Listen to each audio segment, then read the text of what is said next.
હું છું સિદ્ધાર્થ પટેલ. આ આક્રોશ એ વાતની સાબિતી છે કે જો વેલો ચીબડા ગળી જાય તો સડકતો સવાલ ધર્મ પ્રેમી હિન્દુનું કાળજું કંપી જશે. આજે કળિયુગના આધુનિક અજગરો જોવો સીધી વાત. નમસ્કાર, હું છું સિદ્ધાર્થ પટેલ. બી ઇન્ડિયાના ખાસ પ્રોગ્રામમાં સ્વાગત છે આપનું.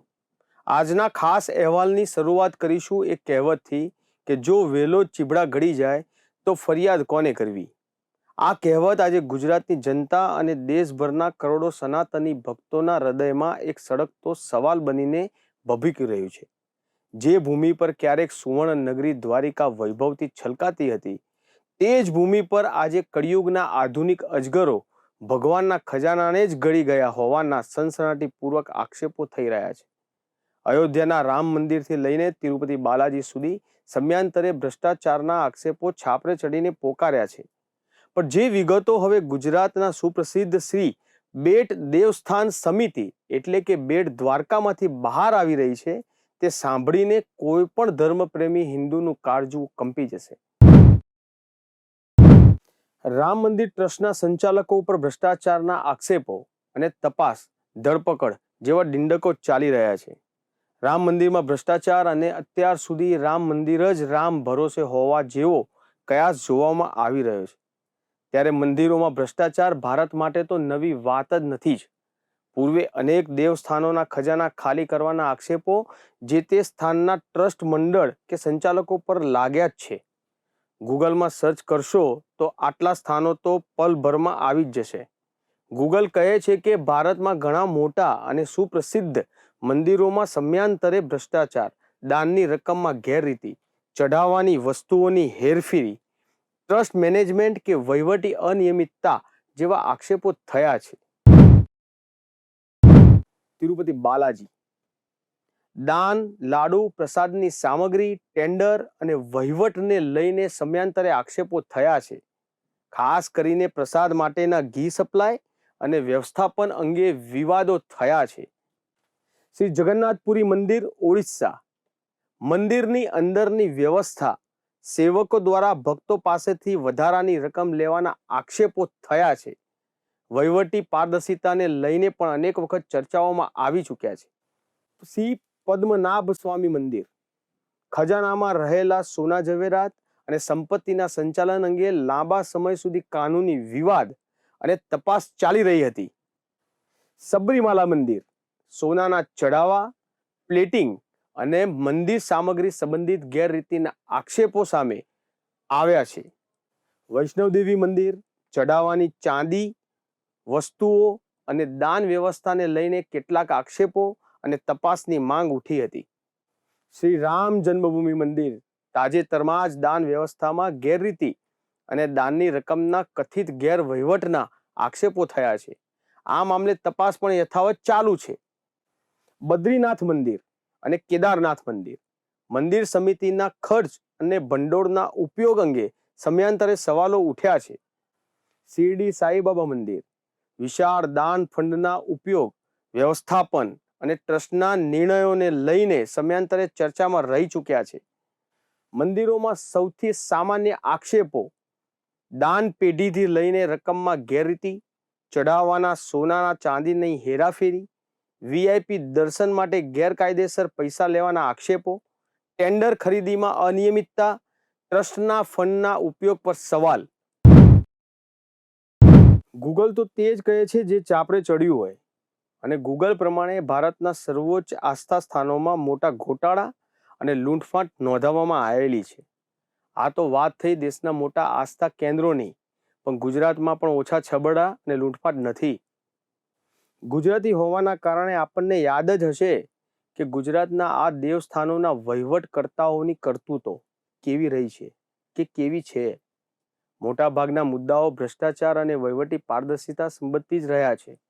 ગુજરાતની તમામ જનતાએ ગુજરાતના મંદિરોમાં ભ્રષ્ટાચાર કરનાર ગજનીઓને ઓળખવા જ જોઈએ. જે એન કેન પ્રકારે ગુજરાતના મંદિરો લૂંટી ગયા છે કે લૂંટી રહ્યા છે. ગુજરાતના મંદિરોમાં પ્રચલિત લૂંટ એટલે આધુનિક સમયમાં ભ્રષ્ટાચારના લિસ્ટ પર નજર કરીએ તો આ તમામ મંદિરોમાં ગજનીઓ નોંધવામાં આવે છે. આ માહિતી પણ સ્વાભાવિક અને ક્ષણભરમાં ગૂગલ આપી દેશે. તો આધુનિક ગજનીઓની ગજબના કહાનીઓમાં સૌ પ્રથમ છે ભારતના 12 જ્યોતિર્લિંગોમાંનું પ્રથમ જ્યોતિર્લિંગ સોમનાથ. હવે વાત કરીએ સોમનાથ મંદિરની.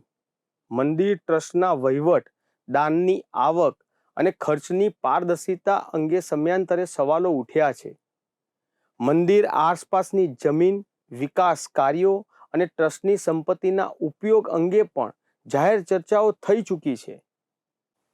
દ્વારિકાધીશ મંદિરની વાત કરીએ. મંદિર વ્યવસ્થા, પૂજા અધિકાર, સેવકોની ભૂમિકા અને દાન વ્યવસ્થાને લઈને સમયાંતરે વિવાદો થયા છે. મંદિર સાથે જોડાયેલી જમીન અને ધાર્મિક સંપત્તિના સંચાલન અંગે પણ ચર્ચાઓ થતી રહેતી હોય છે. હવે વાત કરીએ અંબાજી મંદિર. યાત્રાધામના વિકાસ કામો, દાન વ્યવસ્થા અને ટ્રસ્ટ સંચાલન અંગે ક્યારેક આક્ષેપો થયેલા છે. મંદિરની જમીન, મેળા વ્યવસ્થા અને વિવિધ કોન્ટ્રાક્ટરોને લઈને પણ સવાલો ઉઠ્યા છે. બહુચરાજી મંદિર. ટ્રસ્ટના વહીવટ અને દાન સંપત્તિના ઉપયોગ અંગે સમયાંતરે ફરિયાદો અને રજૂઆતો થઈ ચૂકી છે. અક્ષરધામ મંદિર વિશે વાત કરીએ. મંદિર સંસ્થા અંગે સામાન્ય રીતે ધાર્મિક અને સામાજિક કામગીરી માટે ઓળખાય છે, પરંતુ મોટી સંસ્થાઓની જેમ ટ્રસ્ટ ફંડ, જમીન અને વહીવટ અંગે જાહેર ચર્ચાઓ થતી રહી છે. મોટા ભ્રષ્ટાચારનો કોઈ વ્યાપક રીતે સાબિત થયેલો કેસ જાણતા સ્તરે મળી શક્યો નથી. વાત કરીએ ખોડલધામ મંદિરની. મંદિર ટ્રસ્ટના ફંડ, દાન અને બાંધકામ ખર્ચ અંગે રાજકીય સામાજિક ચર્ચાઓ થઈ ચૂકી છે. જોકે આક્ષેપો અને પુરાવા વચ્ચે ફરક રાખવો જરૂરી છે. પાવાગઢ મંદિર, કાલિકા માતા મંદિર. યાત્રાધામ વિકાસ, દુકાનો, જમીન અને વ્યવસ્થાપન મુદ્દે સમયાંતરે વિવાદો સામે આવ્યા છે. ભક્તોની સુવિધા અને વ્યવસ્થા અંગે પણ ફરિયાદો થઈ ચૂકી છે. ગુજરાતમાં મંદિર સંપત્તિ સંબંધિત સામાન્ય વિવાદો. મંદિર ટ્રસ્ટની જમીનોના ઉપયોગ, દાનની આવકનો હિસાબ, ટ્રસ્ટીઓની નિમણૂક, દુકાન કોન્ટ્રાક્ટરને ફાળવણી, ચઢાવવાની વસ્તુઓની સુરક્ષા, યાત્રાધામ વિકાસના ખર્ચ. અનેક મંદિરોમાં આ મુદ્દાઓ આરટીઆઈ, ટ્રસ્ટ કાયદા, કોર્ટ કેસ અથવા સરકારી તપાસ સુધી પણ ગયેલા છે. આ મુદ્દો એટલે પ્રસ્તુત છે કારણ કે ખુદ રાજાધિરાજ દ્વારિકાધીશનો ખજાનો પણ કોઈ ઓળવી ગયાના ગંભીર આક્ષેપો સામે આવી રહ્યા છે. ફક્ત આક્ષેપો જ નહીં, પણ ઘણા વર્ષોથી આ મામલે લડત લડાઈ રહ્યાના અને આ લડત મામલે સ્થાનિક પ્રાંત અધિકારી, કલેક્ટરથી લઈ અને વડાપ્રધાન સુધી આવેદનો પણ આપવામાં આવ્યા છે. પહેલું આવેદન પ્રાપ્ત માહિતી પ્રમાણે દિનાંક 8/8/2022ના રોજ આપવામાં આવ્યું હતું. ભગવત પ્રસાદ પાઠ, ધર્મરક્ષક. સોનાની નગરીવાળા મારા દેવ દ્વારિકાવાળાની સાથે પણ આવો જ ક્યાસ અહીં પણ જોવા મળી રહ્યો છે.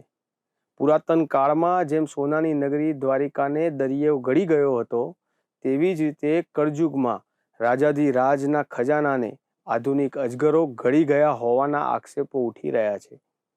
જી હા, અહીં વાત થઈ રહી છે દ્વારિકાધીશના અત્યંત અને દુર્લભ ખજાના અને બેટ દ્વારકા મંદિર ટ્રસ્ટના આધુનિક અજગરો વિશે.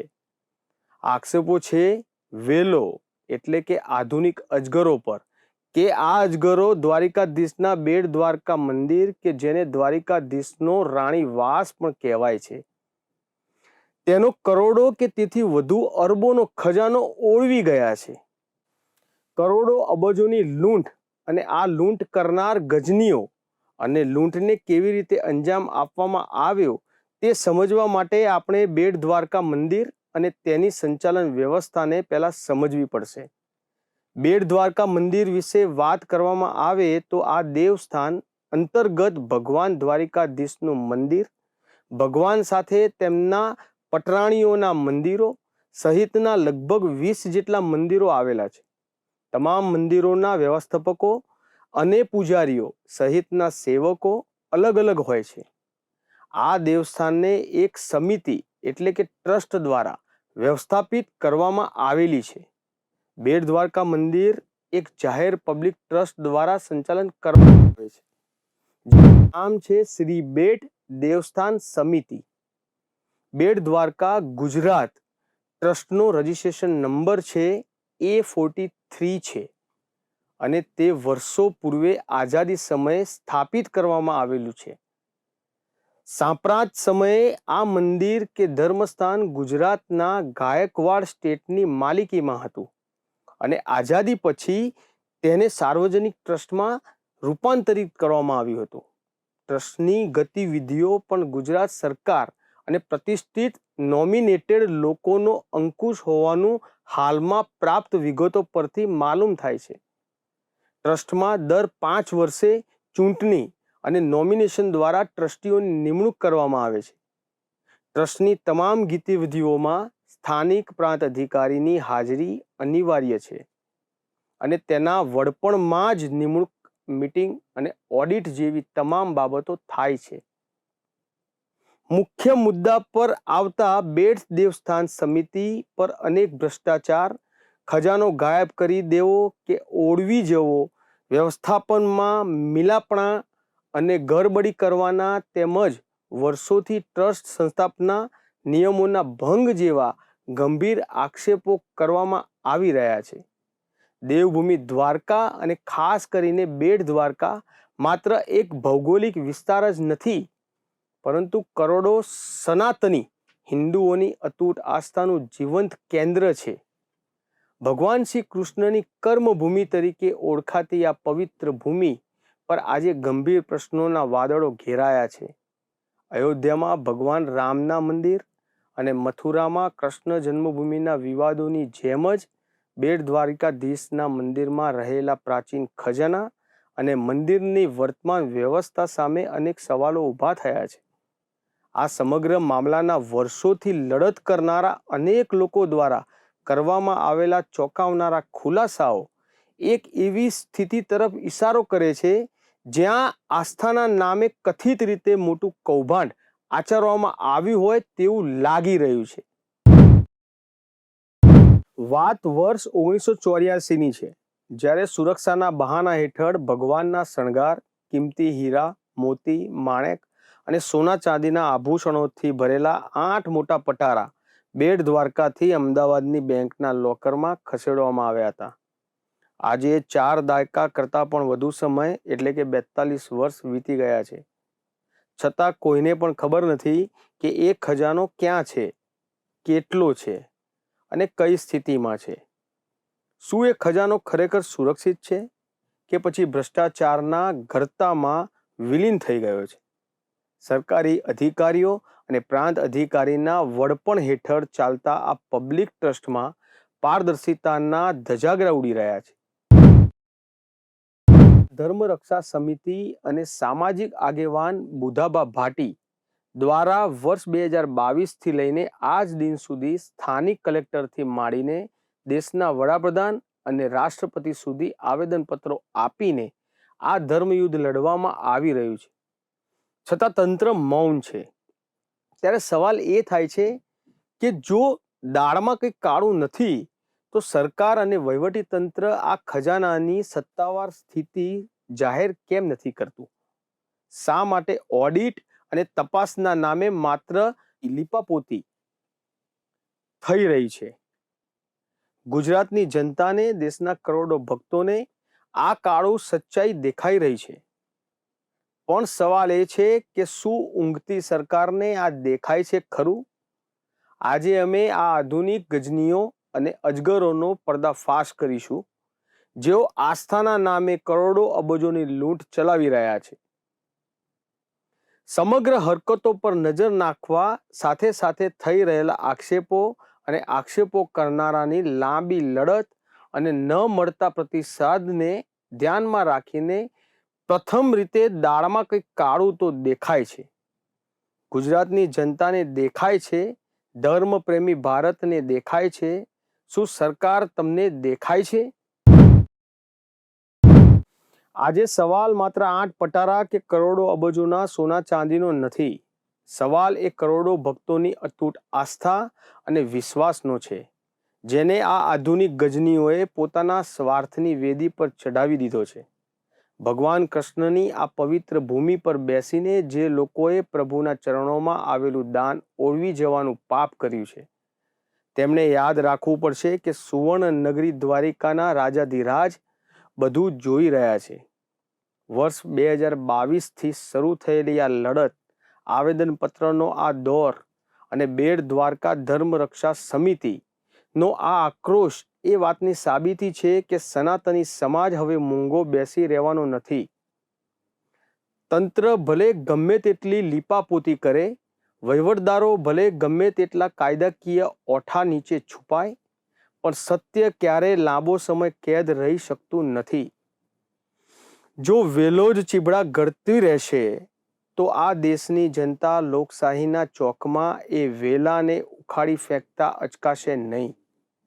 ગુજરાતની ધર્મપ્રેમી જનતા, દેશનો એક એક સનાતની ભક્ત આજે આ ભ્રષ્ટાચારના અજગરો સામે આંખમાં આંખ મિલાવીને ઊભો છે. સરકાર ભલે આજે મૌન હોય, પણ જનતાનો આક્રોશ જ્યારે જ્વાળામુખી બનશે ત્યારે આધુનિક ગજનીઓના કિલ્લાઓ ધ્વસ્ત થઈ જશે. ભગવાનના ઘરના ન્યાયના ચક્રો ધીમા જરૂર છે, પણ જ્યારે એ ફરે છે ત્યારે મોટા મોટા પાપીઓ પણ પીસાઈ જાય છે. આજે આ મંચ પરથી અમારો આ આક્રોશ એ સત્તાધીશોના કાન સુધી પહોંચશે જ, જેઓ આંખ આડા કાન કરીને બેઠા છે. હું છું સિદ્ધાર્થ પટેલ.